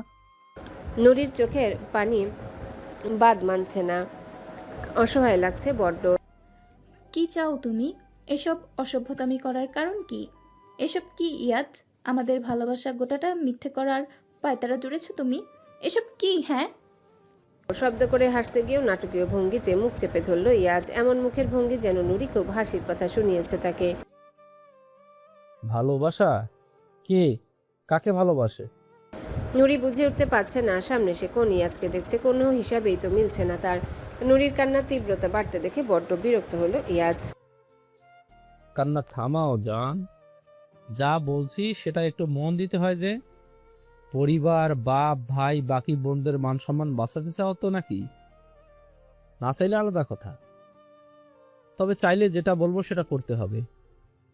তোমাদের তিতির পাখিটিকে বিধবা করতে না চাইলে, অথবা গোটা বংশ নির্বংশ হওয়া দেখতে না চাইলে, যা বলবো একটু কষ্ট করে শুনতে হবে জান। বেলা 12টা গড়িয়েছে। ঈশান তীব্র মাথা যন্ত্রণা নিয়ে একগাদা ফাইল উল্টাচ্ছে বিছানার উপরে। খানিক আগে তার এক লোক এসে বেশ কিছু ফাইলপত্র দিয়ে গিয়েছে। রাতে বারবার এর ওর ফোনের যন্ত্রণায় শান্তিতে ঘুম তো হয়নি। তার উপর এই বেলা যদি শান্তিতে একটু ঘুম ঠিকঠাক হতো তাহলে নয় একটা কথা ছিল। কফিতে চুমুক দিতে দিতে কপালের ভাঁজ দ্বিগুণ হচ্ছে। ইয়াজ সম্পর্কে বেশ কিছু তথ্য। সিঙ্গাপুরেও এই লোকের কোনো ক্রিমিনাল রেকর্ড নেই, বরং সভ্য ভদ্র নাগরিক হিসেবে বেশ সুনাম সেখানে। কোনো চাকরি সেখানে সে করে না। স্থানীয় এক বুকশপে শেয়ার আছে এবং সিঙ্গাপুর থাকাকালীন তাকে সাধারণত বুকশপগুলোতে দিনের 20 ঘন্টা দেখতে পাওয়া যায়। তবে বাংলাদেশের লোকটার কোনো তথ্য সে পায়নি এখনো। এও হয় নাকি? জলজান্ত একটা মানুষের সিঙ্গাপুরে এত পিওর ক্যারেক্টার নিয়ে বসবাস, অথচ বাংলাদেশে তার কোনো অস্তিত্বই নেই। সকালের ব্রেকফাস্টই এখনও করা হয়ে ওঠেনি, ঘুম ভালো হয়নি, তার উপরে ফালতুটার ওলটপালট তথ্য। মাথা ঝিম মেরে বসে আছে ঈশান। এসবের চক্করে কাল থেকে তিতিরের সাথে একটা কথাও হয়নি। আজ আর কাল এখানে থাকবে সে, তারপর বাড়ি ফিরবে। মনটা ছটফট করছে বাড়িতে ফিরতে। ইয়াজের লোকেশন এর মধ্যে খুঁজে পাওয়া যায়নি। আর না তো সেদিন কবরস্থানে পাওয়া সেই ফোনটা থেকে আর কোনো তথ্য পাওয়া গিয়েছে। তার ফোনে এরই মধ্যে আননোন একটা নাম্বার থেকে ফোন আসতে সর্বপ্রথম মাথায় আসলো ইয়াজের কথা। হলো তাই সত্যি ইয়াজ। শয়তানের কথা মনে করতেই শয়তান হাজির। ঈশানের প্রথম কথাতে চটল ইয়াজ, তবে সেটা প্রকাশ করলো না, বরং দীর্ঘশ্বাসের একটা শব্দ শুনল ঈশান। শয়তান বলিস আর যাই বলিস, আমি মাইন্ড করলাম না। তোর মতো প্লেয়ারের মান সম্মান আছে কি? ওল্ড ইউর মাউথ ঈশান। আরশাদ দেওয়ান, তুই নিজেকে হোল্ড কর। মৃত্যু সন্নিকটে জেনেও যে পরিমাণ উঠছিস, দমটুকু পাবি না। পরে দেখবি মরার সময় পানি চর মতো দমটুকু পাবি না। ইয়াজ দাঁতে দাঁত চাপলো। সব সময় আমরা মৃত্যুর অপেক্ষায় বসে থাকবো, আর তোরা নিজেদের খোদার স্থানে বসে মৃত্যু দিয়ে যাবি, সেটা কি ভালো দেখায়? আস্তাগফিরুল্লাহ, আল্লাহ তোকে সুবুদ্ধি দিক, কথা লাগাম টানতে শেখ। খোদা তোদের মাফ করে বুঝি? ঈশান শ্রাক করলো, শুধু বাঁকা গলায় বলল, নিজের চিন্তা কর, আমার প্রতি খোদার বিচার ঠিক কিভাবে হবে সেটা তো জানা দরকার নেই। তোর জীবন আমি জাহান নামে পরিবর্তন করব ঈশান আরশাদ দেওয়ান, এটা তুই বুঝতে পারছিস কি? শব্দ করে হেসে ফেললো ঈশান। কফিতে চুমুক দিয়ে মগটা টেবিলে রাখলো, আঙ্গুল কপালে চেপে হাসলো কিছুক্ষণ, ফিচেল গলায় বলল, নিজের জাহান্নাম নিশ্চিত করতে এখন স্বাগতে জোটাচ্ছিস? So bad. ক্রমাগত ঈশানের কথায় পিষ্ট হচ্ছে যেন ইয়াজ। যতবার কথা বলতে নেয় ততবার রাগে খুন করে ফেলতে ইচ্ছে হয় তার। ইয়াজ ঈশানের এই কথার উত্তর বা পাল্টা প্রশ্ন করলো না, গম্ভীর গলায় বলল, প্ল্যানে পরিবর্তন এসেছে বুঝলি। সব সমস্যার মূলে কিন্তু এই মেয়ে, জানিস সেটা? উন্নতি বলিস আর ধ্বংস, লক্ষ্য স্থির বলিস বা লক্ষ্য ভ্রষ্ট, সব মেয়ে জাতের জন্যই হয়। ইয়াজের কথা ঈশানের মাথায় সর্বপ্রথম এসে গেল বাড়ির মেয়েদের কথা। সে বাড়ি নেই, প্রতি মুহূর্তে মেয়েগুলো চিন্তায় অস্থির থাকে। ঈশান চুপ করে রইল ইয়াজের পরের কথাগুলো শুনতে। ইয়াজ শব্দ করলো কেমন একটা, তারপর স্পষ্ট গলায় বলে উঠল, আসল কথায় আসি, সমঝোতা করি চল। তোর বউটাকে লাগবে, তোর বউটা একদম পুতুল একটা মেয়ে দেখেছি, তবে তোর বউয়ের মতো দেখা হয়নি এ পর্যন্ত। তোর বউকে দেখার পর থেকে তোর বোনটাকে আর মনে ধরছে না, মন থেকে উঠে গিয়েছে। এক কাজ করতে হবে তোকে, তোর বউটা দিয়ে দে, তোর 7 খুন মাপ, যা। ঈশানের রাগ মাথায় উঠল ইয়াজের কথায়, তবে চিৎকার করলো না, বরং গা জ্বালানো হাসি দিল। সেও রেগে গেলেন তো হেরে গেলেন। এই নীতিতে আজকাল ভীষণ বিশ্বাসী সে। ইয়াজের মতো দুমুখো সাপকে কবজায় আনতে রাগ মাথায় উঠে থাকলে চলে? আমার 7 খুন মাফ কর তুই কে? নিজের মরার চিন্তাটা আগে কর। আমার বউ, বোন, কোনোটা কি পারবি না তুই? দীর্ঘশ্বাস ফেললো ঈশান, হতাশ গলায় বলল, শালা জীবনটা পাহাড়ের মতো হয়ে গেছে এই সুন্দরী বউ বিয়ে করে। অবশ্য মানসিকভাবে প্রস্তুতি নিয়ে থেকে আমি ওরকম পুতুলের মতো সুন্দরী বউ ঘরে তুললে তো তোর মতো এমন কাক শকুন শুয়োর বের করবেই। সেই সবে থাকলে চলে ছ্যা। আর শোন, তোকেও আমি একটা কথা বলি, আমার বউয়ের দিকে চোখ তুলে তাকালে আমার 7 খুন আর কি মাফ করবি? আরও 700 খুনের বন্যা বইয়ে দেবে, আর তার প্রথম শিকার হবি তুই। সুতরাং হৃৎপিণ্ড জায়গা মতো রাখতে চাইলে তিতিরের থেকে দূরে থাকতই। ইয়াজের মুখ রাগে লাল হয়ে আছে, চোখের সামনে ভাসছে গতরাতে দেখা ঘুমন্ত তিতিরের মুখখানা। নিশির বারান্দায় যাওয়ার আগে ভুলে সে তিতিরের বারান্দাতে উঠেছিল। তোর বউকে আমার চাই, প্রচুর সুখে রাখবো, সহজ হিসেব দিয়ে দে, ঝামেলা শত্রুতা খতম কর। শালা বউ বিয়ে দেবো এ বুদ্ধি তোকে দিল কে? এটা কি আম কাঁঠালে বাগান নাকি গরু মহিষের খামার যে বড় করার পর চিন্তায় মরবো বেশি দেওয়ার? শালা ওইটা আমার বিয়ে করা বউ। বিয়ে করছি সকাল সন্ধ্যা রাত বুকে রেখে আদর করতে। ঈশান আশা দেওয়ান বউকে সুখ দিতে পারে, এক ঈশান আশাতে দেওয়া সুখে ওই মেয়ে তার গোটা জীবন পার করে দিতে পারবে। তোর চিন্তা করতে হবে না আমার বউকে নিয়ে। তোর বউকে যে তুই এখনো শুয়ে দেখিসনি সেটা বোধহয় আমি জানি। আচ্ছা, ভুল জানিস। স্বামী স্ত্রীর আদর ভালোবাসা মেটেনি সিনেমার শো না যে সবাইকে টিকিট কেটে দেখতে অনুরোধ করব। বউকে আদর করাবো, বউকে আদর করবো, সেটা টিকিট কেটে সবাই দেখবে, এমন হয়? শুনেছিস কখনো? ইটস টু পার্সোনাল, শুধু দুজন মানুষ, এর মধ্যকার রাতের অন্ধকারের ব্যাপার স্যাপার। আমার অবশ্য অন্ধকার লাগে না ওরকম পুতুলের মতো বউকে আদর করতে। ইয়াজের শরীর বিষিয়ে উঠল। তার মানে ঈশান ছুঁয়েছে তিতিরকে। শুরুতে ভালোবাসে না, জোর করে বিয়ে করা, এত এত অশান্তি, এত সহজে সেসব ভুলে একসাথেও হয় ওরা। ইয়াজ কিছু বলতে যাবে তার আগে ঈশান বলল, তুই বেঁচে থাকতে একটা ফুটফুটে বাচ্চাও দেখে দেবো না হয়? আমার ঘরে আর একটা পুতুল আসবে, যখন তখন নয় মিলিয়ে নিস। বউকে কতটা গভীর আদর করি আমি। রাত জাগা সত্ত্বেও বেশ সকাল সকাল ঘুম ভাঙল নিশির। কাক ডাকা ভোর বলা যেতে পারে। সচরাচর এত সকালে ঘুম ভাঙে না তার, তবে আজ ব্যতিক্রম হলো। তার কারণ আছে বই কি। গোটা রাতটায় কেমন পাতলা পাতলা ঘুম হয়েছে। ফ্রেশ হয়ে বারান্দার দরজা জানালা সব খুলে দিল। সূর্য ওঠেনি এখনো। খালি পায়ে বারান্দায় আসতেই পা পড়ল কিছু একটার উপর। নিচু হতেই চোখে পড়ল একটা আধা খাওয়া সিগারেটের অংশ। ভ্রুজোড়া একাই কুচকে এলো। নিচু হয়ে হাতে তুলল সেটা। গোটা বারান্দায় জুড়ে সিগারেটের ছাই। আশ্চর্যতা চূড়ান্ত হলো নিশি। তার ঘরের বারান্দায় এসব আসবে কোত্থেকে? ভাইদের কারো রুমই এদিকে না তাহলে? নুরি রাতে নিজের ঘরে চলে গিয়েছে, অথচ মুভি শেষ করে তারা ঘুমিয়েছিল একসাথেই। কখন গেল টেরই পায়নি। আবছা আবছা কিছু মনে পড়তে গিয়েও যেন পড়ল না নিশির। ঘুমের ঘরে দেখা স্বপ্ন মনে হলো তার। তুই কি কিছু নিয়ে আপসেট পারবি? পাশ থেকে নিশির কণ্ঠস্বরে চমকে তাকায় তিতির। ছাদে এসেছিল জামা কাপড় তুলতে। সোমবার দুপুর। মনে হচ্ছিল বৃষ্টি নামতে পারে। কিয়ৎক্ষণ আগেই মাথার উপরে সূর্য কালো মেঘের আড়ালে মুখ ঢাকা দিয়েছে। ভ্যাপসা আবহাওয়ায় হুট করে শীতল বাতাসের স্পর্শে মনে হলো সম্ভবত ঝড় বৃষ্টি উঠে আসবে। তাই দেখে ছাদে মেলে দেওয়া কাপড় তুলতে এসেছিল তিতির। কিন্তু আস্তে আস্তে কোথা থেকে ক্যাটকেটে রোদ এসে হানা দিল বুঝতে পারা গেল না। কোমর সমান চওড়া রেলিংয়ের ওপর কনুয়ের ভর দিয়ে দেখছিল দূরে মাঠের পর মাঠ, হলুদ হয়ে যাওয়া ধান ক্ষেত। কিছু জমিতে ব্যস্ত হাতে কৃষকরা সে ধান কাটতে ব্যস্ত।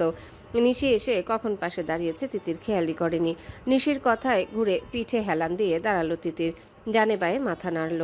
মন খারাপ হয় না সেটা বোঝালো, অথচ মেয়েটার চোখে মুখে স্পষ্টত দেখতে পাওয়া যাচ্ছে মন খারাপের ছায়া। নিশি মৃদু হাসলো, বোনের পাশে ঘেঁষে দাঁড়ালো। তার ভাই চলে যাওয়ার পর থেকেই যে এই মেয়ের চোখ মুখ এমন শুকনো তা কি সে খেয়াল করেনি? করেছে, সবাই করেছে বাড়ির। তাদের কারোরই ভার্সিটি খোলেনি এখনো। সে আরও কয়েকদিন দেরি। ততদিনে ঈশান ফিরে আসবে। ঈশান না আসা পর্যন্ত তো বেরো হতে পারছে না। কাল নুরি কি রাতে তোর ঘরে গিয়েছিল? তিতির মাথা নাড়ল। সেই তো বরং নুরিকে নিশির রুমে রেখে নিজের ঘরে চলে এলো। তোমরা একসাথে ছিলে না রাতে? ছিলাম। তুই ঘরে চলে গেলি, ঘুমিয়েও পড়েছিলাম দুজনই। কিন্তু সকালে যখন ঘুম ভাঙলো ও আমার রুমে ছিল না। ঠোঁট উল্টে মাথা দোলালো তিতির। স্বাভাবিক গলায় বলল, না তো, আমার ঘরে আসেনি, নিজের ঘরেই শুয়েছে তাহলে। নিশি কিছু বলে না তিতিরকে। তার ঘরের বারান্দায় আজ সকালে সিগারেটের একটা অংশ পেয়েছে। নয়নের রুম অন্য পাশে। নিজের বারান্দায় খেয়ে নিশ্চয়ই নিশির বারান্দায় ফেলতে আসবে না সিগারেটের টুকরো। তাছাড়া ঈশান তো বাড়িতে নেই। বাবা চাচা সবার রুম নিচে। সুতরাং হিসেব মতো বাড়ির কোনো পুরুষেরই সিগারেট খেয়ে বাকি অংশ তার রুমের বারান্দায় আসার কথাই নয়। নুরিকে অবশ্য এসব নিয়ে কিছু জিজ্ঞাসা করার সময় সে পায়নি। সারাদিন নিচে মায়ের সাথে আচার বানানোর কাজে ব্যস্ত ছিল তারা। এখন গিয়েছিল অবশ্য কথা বলতে তখন নুরি শাওয়ারে। দুই বোনই চুপ করে আছে। এ যাত্রায় আবার নিশি কথা বলে উঠল। আচ্ছা পারবি, তোকে একটা কথা জিজ্ঞেস করি? এম্বারেসড হওয়ার কিছু নেই, বন্ধু মনে করে উত্তর দিবি। তিতির হাসি হাসি মুখে বলল, বন্ধুই তো তুমি আমার, বলে ফেলো। তবুও খানিক ইতস্তত করে নিশি। ঠোঁট টিপে স্বাভাবিক গলায় বলে, বিয়ের আগে তোর কারোর সাথে সম্পর্ক ছিল? আই মিন টু সে, মানে do you have any boyfriend or something? Titir সত্যি ইতস্তত হলো। নিশির সাথে এসব নিয়ে কখনো আলাপ হতো না। যে আলাপ সব তোমার সাথে। তবে বোনের প্রশ্নে নিজেও বেশ স্বাভাবিক কণ্ঠে বলল, সেরকম সম্পর্ক তো ছিল না, তবে। তিতির কিছু মনে করলো কিনা সেটা ভেবে ব্যস্ত হলো নিশি। সামান্য ব্যস্ত কণ্ঠে বলল, ভুল বুঝবি না কেমন? কথাটা জিজ্ঞেস করার একটা কারণ আছে, সেটাও বলি। দেখ, তোর নিয়াজ ভাইয়ের সাথে আমার সম্পর্ক বহু বছরের। আমার এখন 26।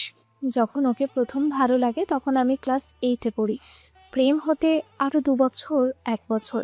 জীবনে ওই একটা পুরুষকে কাছে থেকে দেখেছি, চেয়েছি, বুঝেছি। পুরুষ সাথেই রোম্যান্টিক সম্পর্কে টানাপোড়ানের এইসব আমার ধারণাই নেই। অতি সুস্থ স্বাভাবিক একটা সম্পর্ক আমার আর নিয়াজের। আমি বললেও আমার হাত ধরে, না করলে আমার বিশ্বাসের বিয়ের আগ অব্দি আমাকে নিজ থেকে কখনো অসম্মান করবে না। তিতির ঝটপট মাথা নাড়ে। নিজেও স্বীকার করে নিয়াজ ভাইয়ের এই গুণগুলো সম্পর্কে। তার দেখা একজন আপাদমস্তক ভালো মানুষ নিয়াজ ভাইয়া। নিশিকে ঠিক কতটা ভালোবাসে, সম্মান করে, কতটা চরিত্রবান একটা ছেলে সেটা দেখলেই বোঝা যায়। নিশি খানিকক্ষণ দম নিয়ে পুনরায় বলে গেল, আমাদের সম্পর্কে কোনো টক্সিক বিষয় নেই। এতগুলো বছরে একবারের জন্য মনে হয়নি ওকে আমার ছেড়ে দেওয়া উচিত। ও আমার জন্য পারফেক্ট নয়, ওর নজর বা চরিত্রে দাগ আছে, কখনোই মনে হয়নি। পিওর একটা মানুষও। কিন্তু সব পুরুষ এক নয়, তাই না? আমাদের আশেপাশে হাজার হাজার এমন মুখোশধারী পুরুষ আছে যারা ভালোবাসার নামে নারী চরিত্রে দাগ লাগাতে মরিয়া। তিতির সায় দিল, ঠান্ডা স্বরে বলল। তা তো আছেই অহরহ, কিন্তু এসব নিশি আবারও থামিয়ে দেয় তিতিরকে। ওদিকে সিঁড়ি ঘরের দিকে তাকিয়ে দেখে ওপাশ থেকে কেউ আসছে কিনা। তারপর কণ্ঠ খাদে নামিয়ে বলে, তোকে কেন বলছি কথাগুলো? আমি নিজ জীবনের অভিজ্ঞতা থেকে এইসব বুঝি কম। বিয়ের আগে ঘনিষ্ঠতা এত টক্সিক ঝামেলা, কারণ আদতে আমার সম্পর্কে এসব কিছু নেই। সাদামাটা একটু ভালোবাসা আমার আর নিয়াজের। তোকে জিজ্ঞেস করছি কারণ তোর এরকম ছিল কিনা, থাকলেও। আচ্ছা বাদ দে, ডিরেক্টলি বলি, আমি আসলে নুরিকে নিয়ে ভাবছিলাম। ওর একটা সম্পর্কে আছে, দেখতেই তো পাচ্ছিস।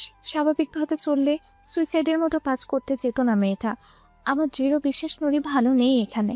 কথাটা তিতির নিজেও ভেবেছে, কিন্তু ছোট হয়ে বড় বোনকে বিষয়টা কিভাবে বলবে সেটা বুঝে উঠতে পারেনি। তবে গতকালই তো আমার সাথে এই নিয়ে কথা হচ্ছিল।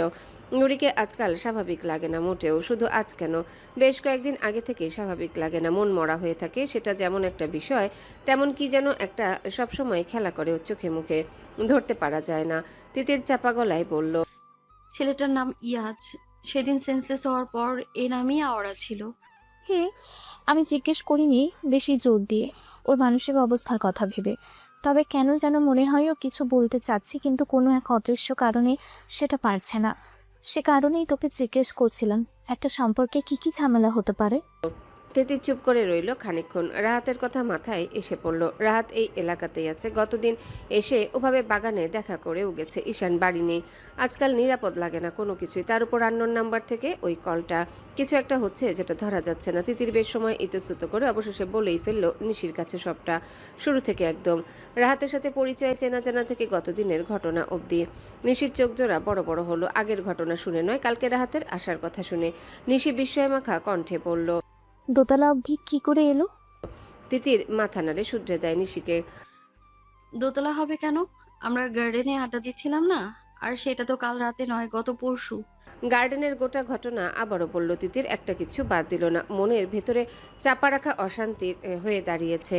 বড় ভাই বড় কাউকে বিষয়টা বলে খানিক হলেও হালকা লাগে। নিশি চোখ মুখ অন্ধকার করে ভাবলো কিছু একটা, তারপর বলল, আমার ঘরের বারান্দায় আমি সকালে সিগারেটের অংশ পেয়েছি, বুঝলি? মনে হলো রাতে বারান্দায় কেউ না, মানে তাছাড়া কোথা থেকে আসবে?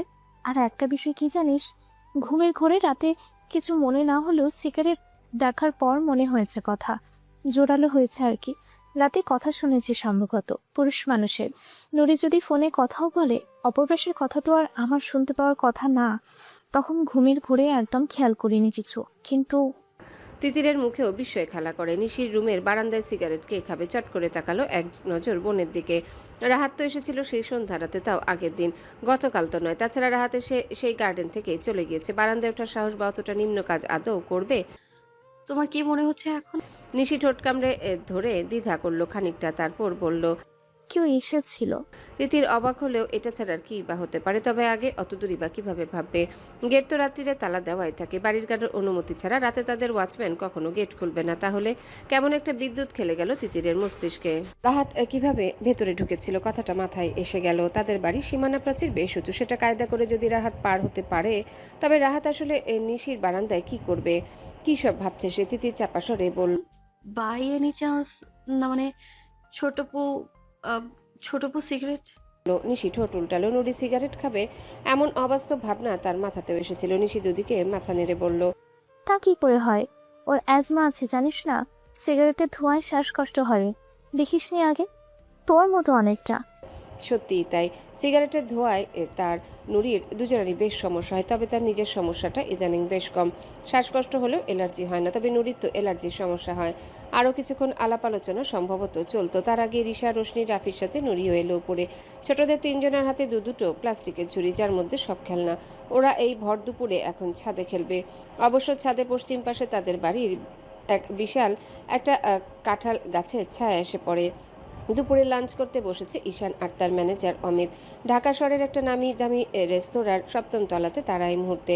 সকালের ব্রেকফাস্ট করা হয়নি বিধা এক প্রকার ব্যস্ত হয়ে খেতে বসেছে তারা। ঈশানের চোখ মুখ বেশ গম্ভীর। অমিত ধীর গলায় ডাকলো, স্যার চিন্তা করবেন না, ইয়াজের বাকি খবরও দ্রুতই জেনে যাব। ঈশান নিরুত্তর স্তব্ধ হয়ে বসে আছে। কি ভাবছে কে জানে। অমিত পুনরায় বলল, স্যার একটা খবর এসেছে, ওর এক শাগরেদের থেকে পাওয়া আর কি। কি? ইয়াজ ঢাকায় নেই, ওদের ধারণা সিঙ্গাপুর চলে গিয়েছে। ঈশান খাবার মুখে তুলতে ভ্রু জোড়া কুঁচকে ফেলল, শান্ত গলায় বলল, আমার তা মনে হয় না। কি মনে হয় তাহলে স্যার? কি মনে হয় মানে? কথাটা অমিত জিজ্ঞাসা করতে ধক করে উঠল বুকের ভিতর। ইয়াজ ঢাকা নেই, এদিকে সে নিজে বাড়িতে নেই। সেদিন লোকটা নুরিকে ছেড়ে তিতিরের কথা বলছিল। দুয়ে দুয়ে চার। ঈশান সময় নষ্ট করে না, ঝড়ের গতিতে কল করে সাজিদকে। সাজিদ তালুকদার আজকাল সরকার, স্থানীয় মানুষজন, মিডিয়া সবার চাপে পিষে আছে, মাথায় উঠে আছে সবকিছু তার। না কোনো কিছু সুরা হচ্ছে আর না তো তার রেহাই মিলছে। এই দুপুরের তপ্ত রোদের মধ্যে সে এসেছে প্রত্যেকটা মার্ডারের স্থান পুনরায় তল্লাশি করতে। সে এক এলাহি আয়োজনে। এই কেসটা তার ঘাড়ে এসে না পড়লে নিজেকে এতটা ইউজলেস সম্ভবত সে কখনো ভাবতো না। হাত নেড়ে নেড়ে হাবিলদারদের এটা ওটা আদেশ করছে ব্যস্ত হাতে। এরই মধ্যে কর্কশ আওয়াজে ফোনটা বাজতে মেজাজ বিগড়ে গেল আরও দ্বিগুণ। নিশ্চিত কোনো মিডিয়া থেকে, তবে তা হলো না। বরং ঈশানের নাম্বার দেখে শান্তি পেল, বেশ ধরল চটপট। দোস্ত, ঈশান বন্ধুর সাথে সুখ দুঃখের আলাপে গেল না, ব্যগ্র কণ্ঠে সোজা জিজ্ঞাসা করল, আমার বাড়িতে এর মধ্যে সব ঠিক আছে? সব ঠিকঠাক। তোর বাড়ি ওই মোড়ে দুজন পুলিশ বসিয়েছে। ঈশান আর কোনো কথা শুনল না। নয়নকে কল করবে নাকি নিশিকে, সেটা ভাবার মাথাতেই নিশিকেই করার সিদ্ধান্ত নিল। এবং বোনের কাছে গত রাতের কথা শুনে হাড় হিম হলো তার। নিশি ইচ্ছে করে চেপে গেল রাহাতের কথা। সেটা শুনে ঈশান আবার তিতিরের উপর রাগটাক করে কিনা। বরং ঈশান ফিরলে তিতিরি যা বলার বলবে। ঈশান এবারে পুনরায় কল করলো নাইমকে। জরুরি ভিত্তিতে তার বাড়ি, সিসিটিভি, ওই রাস্তার মোড় অবধি সব সিসিটিভি চেক করার নির্দেশ দিয়ে কল কাটলো। কপালে আঙ্গুল চেপে বসে রইল ঈশান। অমিত আমতা আমতা করে জিজ্ঞাসা করবে কিছু, তার আগে ঈশান বলে উঠল, আমার ফিরতে হবে। আমার দীর্ঘ বিশ্বাস ইয়াজ ঢাকা না থাকলে আমার বাড়ির আশেপাশে আছে। ওখানে 3টা থাকার মতো হোটেল আছে। এর আগে ইয়াজ যেখানে থাকে বলেছিল। সবগুলোতে খোঁজ নাও, ইয়াজ নামে কেউ উঠেছিল কিনা। স্বীকার করতে না চাইলে ঠেট দেবে, মাথায় পিস্তল ঠেকাতে বলবে। তবু আমার সব তথ্য চাই। অমিত তৎক্ষণাৎ মাথা নেড়ে উঠে গেল কাকে কাকে কল করতে। ঈশানের ইচ্ছে হলো আজকেই ফিরতে, কিন্তু সম্ভব নয়, কিছুতেই সম্ভব নয়। আজ রাতে এখানে থাকা তার ফরজ কাজের মধ্যে পড়ে। এখানে আজ রাতে তার যে মিশনে আছে সেটাই তার উপস্থিতি শতভাগ দরকার। ঘণ্টাখানেকের মাথায় সে যা জানতে পারলো তাতে মাথায় বজ্রপাত। কথাটাও বোধহয় যুক্তিযোগ্য হয় না। ইয়াজ নামের কারোর খবর পাওয়া যায়নি। তাদের গোটা এলাকায় যেথায় যেথায় সিসিটিভি ছিল একটাও গত 2 রাত হলো সচল নয়, সম্পূর্ণ বন্ধ। সুতরাং কে এসেছে কে আসেনি তা জানা যায়নি। ঈশানদের বাড়িরও একই অবস্থা। গত রাতে সিসিটিভি সম্পূর্ণ দক্ষিণের অংশের, তবে বাড়ির মেন গেটেরটা সচল ছিল। মেন গেট খোলা হয়নি রাতে, আর না তো কাউকে দেখতে পাওয়া গিয়েছে। তা বললে তো হয় না। দক্ষিণ পাশের ওপাশ দিয়ে বাড়ির পেছনের ওই রাস্তাটা চলে গিয়েছে, যেখান দিয়ে কেউ অনায়াসে বাড়িতে ঢুকে থাকলে কিছু করার থাকবে না। জানা যায় অস্বাভাবিকভাবে সাজিদের পাঠানো 2 হাবিলদারই কাল রাতে মরার মতো ঘুমিয়েছে। এলাকায় কড়া পাহারা চলছে সাজিদের টিমে, তার মধ্যেও এই অবস্থা। হিসেব করতে খুব একটা বেগ পেতে হলো না ঈশানের। কেউ যে কাল রাতে তার বাড়িতে ঢুকেছিল এবং নিশির বারান্দায় সিগারেটের অংশটা যে তারই ফেলা, এ বুঝতে দেরি হয় না তার। সাজিদকে কল দিয়ে এখন ঝাড়বে নাকি কাকে কি বলবে ভেবে পেল না ঈশান। ঈশান মোটেও সুপারম্যান নয়। আসমান থেকে টপকে পড়া হিরোদের মতো এক জায়গা থেকে অন্য জায়গায় বিপদের গন্ধ শুকে উড়ে উড়ে সবাইকে বাঁচানোর ক্ষমতা খোদা তাকে দিয়ে পাঠায়নি। পুলিশের তৎপরতা আছে জেনেই সাহস পেয়েছিল বাড়িতে রেখে আসা। তাছাড়া তার বাড়িতে এত সহজে কারোর ঢোকার সাহস যে হবে না এটা সম্পর্কে অবগত সে। তবে সেসবে এক বালতি জল ঢাললো কেউ। তবে মাথায় বাজ পড়লো আরেক দফা, যখন দ্বিতীয় দফায় অমিত খবর আনলো রাহাত আর রুষা নামের 2 জন পাশাপাশি রুমে উঠেছে হোটেল রিভার ভিউয়ে। রাহাত কোন রাহাত? এক নামের অসংখ্য মানুষ হতে পারে, রুষা নামের ক্ষেত্রেও তাই হতে পারে, কিন্তু সেই ধারণা ধোপে টিকল না। রাহাত সম্পর্কে সঠিক না জানা গেলেও এই রুষা যে আসলে রুস্মিতা মির্জা সেটা জানা গেল জলদি। বিপদ একসাথে সব দিক থেকে এসে হানা দেয়। ঈশানের আজ কোনোভাবে ঢাকা থেকে যাওয়ার উপায় নেই, নেই মানে নেই। অপরদিকে তার সব শত্রুগুলো গিয়ে উঠেছে তার এলাকায়। আশ্চর্য কোইন্সিডেন্ট সবকিছু। যদিও ইয়াজ বা রাহাত দুজনের কারো সম্পর্কে সঠিক তথ্য এখনো পাওয়া গেল না, কিছুতেই গেল না। তবে জানা গেল রুষা আজকে ফিরছে ঢাকাতে। ইতিমধ্যে হোটেলে চেক আউট করে শেয়ারের গাড়িতে ফিরছে। কী কারণে সে সেখানে গিয়েছিল সেটা ঈশানের জানার কথা নয়, জানতেও পারল না। সাজিদকে আরেক দফা ঝাড়ি মেরে কড়া গার্ড দিতে বলে পরপর নিয়াজ আর নাইম দুজনকেই বলে রাখলো। এবার কোনো এদিক ওদিক হলে যে বন্ধুত্বের দফা রফা করবে দেওয়ান সাহেব, সেটা বুঝতে বাকি রইল না কারোর। ঈশান কী কারণে ঢাকা গিয়েছে বা ওখানে গিয়ে তার কী কাজ সেটা বাড়ির কেউই জানে না বলতে গেলে। রাইসুল দেওয়ান রাগে গজগজ করছেন যেদিন থেকে ঈশান গিয়েছে। তিতিরা রাহেলাকে বলে গিয়েছে অফিসের কাজে, কিন্তু আদৌ অফিসের কোনো কাজে আপাতত ঢাকা যাওয়ার প্রয়োজন নেই কারোরই। ছেলে যাওয়ার পর একদিনও রাগে কল করেনি ছেলেকে। ছেলের মতিগতি যে তার সুবিধার লাগে না এ কথা সে কাকে বলবে। চন্দ্রকানন রাতের আহার শেষে সবাই প্রায় দ্রুতই নিজেদের রুমে চলে যায়। অফিসের কাজ আজকে জলদি শেষ হয়েছে। রাইসুল দেওয়ানরা সকলেই সন্ধ্যার দিকে ফিরে এসেছে। খাবার টেবিলে ঈশানকে নিয়ে কেউ কোনো আলাপই তুলল না রাইসুল দেওয়ানের ভয়ে। এতদিন কিছু মনে না হলেও তিতিরের সত্যি আজ অন্যরকম অশান্তি লাগছে। তখন বড় মামা যে রাগের মাথায় বলল ঈশান আদতে তাদের অফিসের কোনো কাজে যায়নি, তাহলে কেন গিয়েছে? তাও এতদিন হয়ে গেল আসার নামগন্ধ নেই। কী কারণ থাকতে পারে? তার উপর সেদিন রাতের পর কথাও হয়নি মানুষটার সাথে। চন্দ্রা দেওয়ান বাড়িতে নেই। বিকেলে তার ননদকে সাথে নিয়ে গিয়েছে, কয়েকদিন তার আশ্রমগুলোতে সময় কাটাবে। বাড়িটা আজকাল বড্ড ফাঁকা ফাঁকাই লাগে। রাহেলা দেওয়ানরা তিনজা সারাদিন কাজে ব্যস্ত নিজেদের মধ্যে। তিতিররা বোনেরা সবাই যার যার মতো। বাড়ির পুরুষরা তো কেউ বাড়িতেই থাকে না। সামনের সপ্তাহে তিতিরের ভার্সিটির ক্লাস শুরু, আবার মিনু এরই মধ্যে হোস্টেলে ফিরেছে। তিতিরকে আজ 2 দিন হলো ফিরতে বলছে, কিন্তু তার কি উপায় আছে? ক্লাস শুরু হলেও ঈশান এখন তাকে যেতে দেবে কিনা এখন সেটাও প্রশ্ন। রাত খুব একটা বেশি হয়নি, সবে 9:45। ঈশানের কণ্ঠ শোনার জন্য মরিয়া হয়ে আছে সে। মানুষটার কথা মনে পড়তে গেলেই আজকাল অস্থির লাগে। একা ঘুমাতেও ভয় করে। কয়েকদিন হলো একা ঘরে ওইরকম দুঃস্বপ্ন দেখে অসুস্থ হয়ে যাওয়ার মতো অবস্থা হয়ে যায় তার। ক্রমাগত প্যানিক হতে থাকে, ভয়ে ভয়ে থাকে কখন আবার কে কল দিয়ে কি বলে। তার উপর মরার উপর খাড়ার গা হিসেবে সেদিন রাহাত। আর গতকাল নিশির রুমে কোনো এক আগন্তুক নুরিকেই নিয়ে নিশি তিতিরের সামনে প্রশ্ন করেছিল।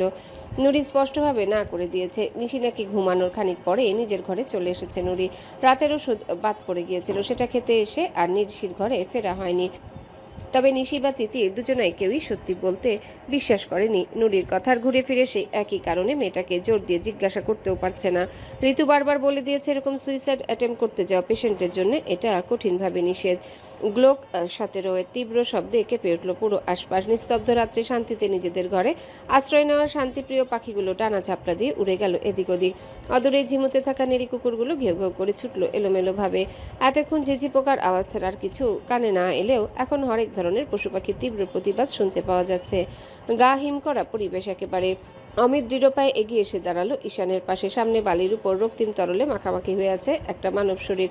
অমিত স্পষ্ট স্বরে বলল, কোথায় ফেলবো? নিজের হাতে এতক্ষণ ধরে থাকা গ্লোক 17 পিস্তলটি প্যান্টের পিছনে আলগোছে গুজে ফেলল। সামনের নোংরা শরীর একটা নাক সিটকালো ঈশান। অতি সুদর্শন ফর্সা মুখটা ঘামে ভিজে লাল হয়ে আছে। বিরক্ত গলায় বলল, এটাকে সদরঘাটে রেখে দিয়ে আসো। ঈশানের কথায় অমিত সহ আরো কয়েকজন মিলে পড়ে থাকা বডিটা গাড়িতে তুলে ফেললো। ঈশান অমিতকে লক্ষ্য করে বলল, এখনকার একটা ঝামেলা মিটলো, কাল বাড়ি ফিরবো আমি। ওটাকে ফেলে এসো জলদি, আর বাকিটা সামলে নিয়ে ওইদিকে। অমিত বিনয়ের সাথে মাথা নাড়ল। এক প্রকার ছুটে এলো একটা পানির বোতল নিয়ে। ঈশানের মুখের রক্ত ছিটে এসে লেগেছে। ঈশান নিজের দুহাত আর মুখ ধুয়ে নিল। অমিতকে ইশারা করলো লাশের একটা ব্যবস্থা করতে। সে হোটেলে ফিরবে। লম্বা শাওয়ার নিয়ে এসে ঈশান যখন বিছানায় মাথা ঠেকালো, ঘড়ির কাঁটা তখন রাত 2:30 ছুঁই ছুঁই করছে। রুষা ঢাকা ফিরেছে। সে আদতে ঈশানের সাথে দেখা করতে গিয়েছিল ওখানে। তবে ঈশানের সেটা মোটেও বিশ্বাসযোগ্য মনে হয়নি। শুধু প্রেমের টানে তার সাথে দেখা করতে গিয়েছিল রুষা, তাও আবার একদম ঈদের দিনই। তা হয় না, হতে পারে না। রাহাতের খবরও পেয়েছে। বিস্তারিত না জানলেও এটা জানতে পেরেছে সেই বেচারাও চেক আউট করে ঢাকা ট্রেন ধরেছে আজ সন্ধ্যা রাতে। ঈশান দীর্ঘশ্বাস ছাড়ে। এটা যদি সেই রাহাত হয় তাহলে কি তিতিরের জন্য গিয়েছিল? সে তো ছিল না ওখানে। তিতির কি তাহলে আবার দেখা করেছিল? আবার স্পর্শ করেছে ছেলেটা তিতিরকে? গাড়ি করে উঠল ঈশানের। রাহাতের খোঁজ নিতেও লোক ঠিক করেছে। এতদিন একতরফা প্রেমিক হিসেবে মায়া দয়া করা হলেও সেরকম চোখে চোখে রাখার প্রয়োজন বোধ করেনি। কিন্তু আজকে ওটা যদি তিতিরেরই সেই রাহাত হয় তাহলে এবার একটা ব্যবস্থা তো করতেই হয়। ভেজা চুলগুলো স্যাঁতস্যাঁতে লাগছে। ভেজা চুলে শোয়া তার একদম পছন্দ নয়, কিন্তু শরীরটা বড্ড ক্লান্ত। মাথা যন্ত্রণা করছে, বসে থাকতে একদম ইচ্ছা করছে না। হেয়ার ড্রায়ার পাবে কোথায় এখানে?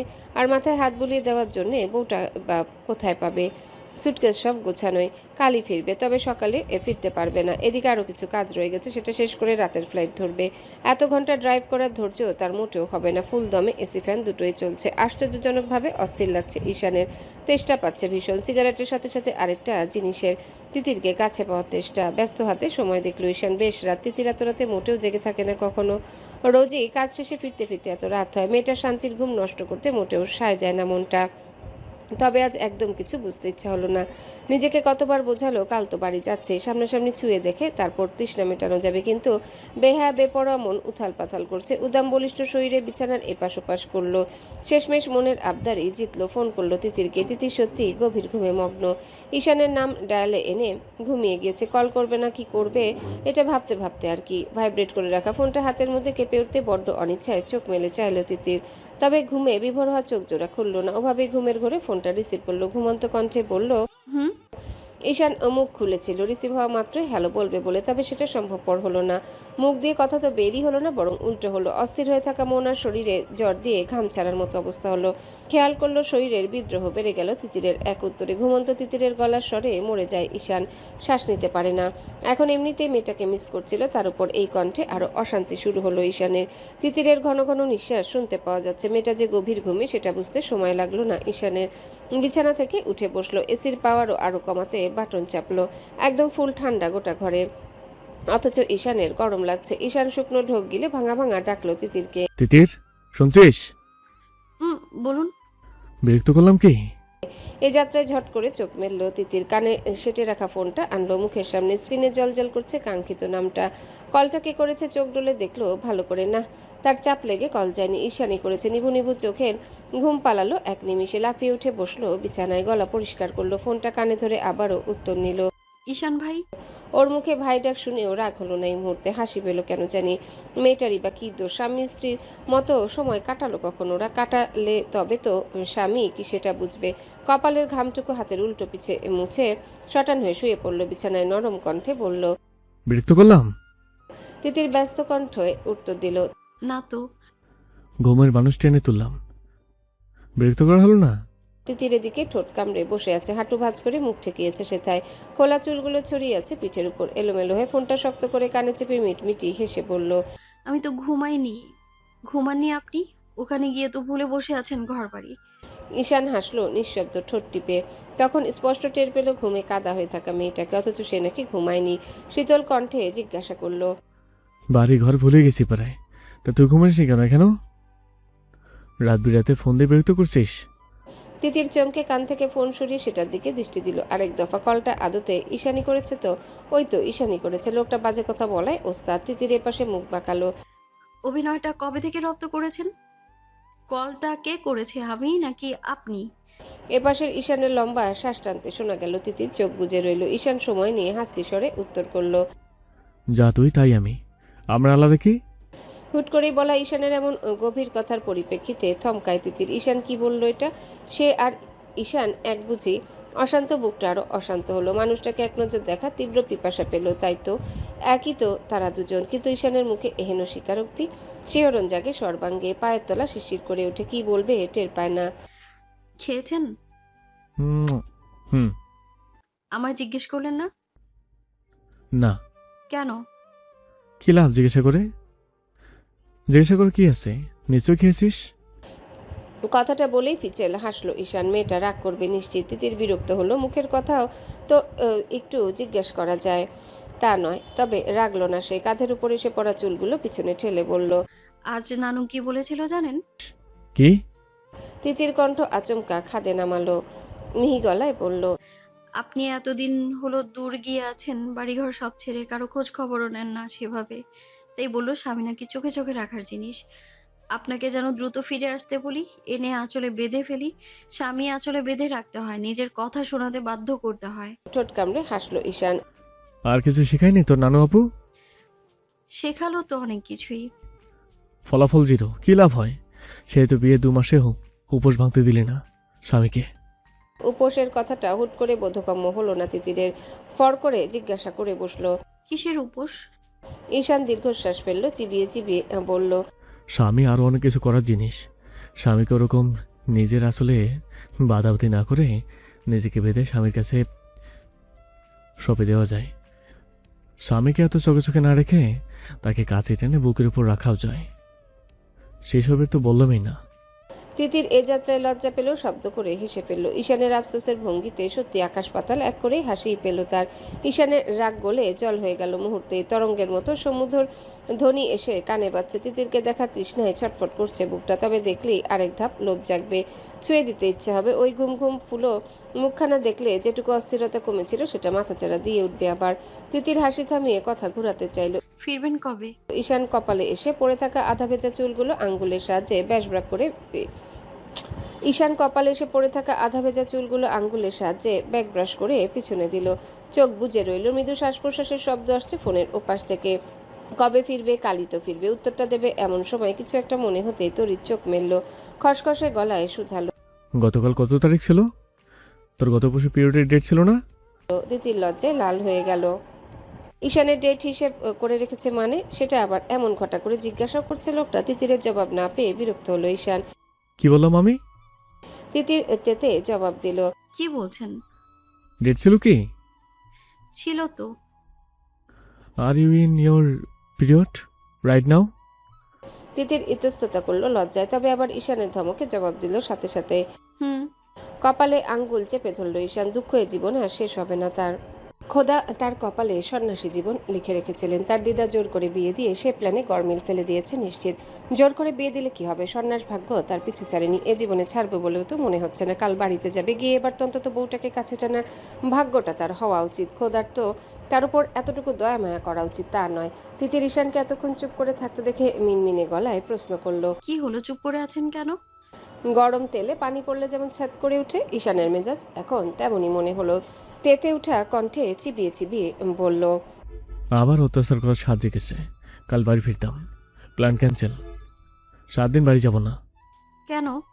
আবার জিজ্ঞাসা করিস কেন? কারণ গাধার অত্যাচার নারী তুই একটা। তার এখানে কি দোষ থাকতে পারে? আজব মানুষ একটা। ঈশানকে আর কিছু জিজ্ঞাসা করার আগেই আবার ধমকে উঠল ঈশান। ঘুমা, আর ঘুমাতে দে আমাকে। আমি কি করলাম? তুই কি করলি? আমার যা সর্বনাশ করার তো তুই করলি, করে যাচ্ছিস জনব্রত। অথচ তোর সর্বনাশটা এই জন্মে করে উঠতে পারবো না বলে মনে হয় না আমার। ঈশানের কথায় খিলখিল করে হাসতে ইচ্ছে হলো তিতিরের। তা করলো না, আবার রেগে যাবে লোকটা। মুখে ওড়না চাপা দিয়ে আটকালো হাসিটা। হ্যালো বন্ধুরা, পরবর্তী পার্ট খুব তাড়াতাড়ি আসবে, তো সবাই অপেক্ষায় থাকো। আর চ্যানেলটি যারা এখনো সাবস্ক্রাইব করোনি তারা পরবর্তী পার্ট দেখার জন্য চ্যানেলটি সাবস্ক্রাইব করে রেখো। ধন্যবাদ সবাইকে, আমাদের সাথেই থেকো।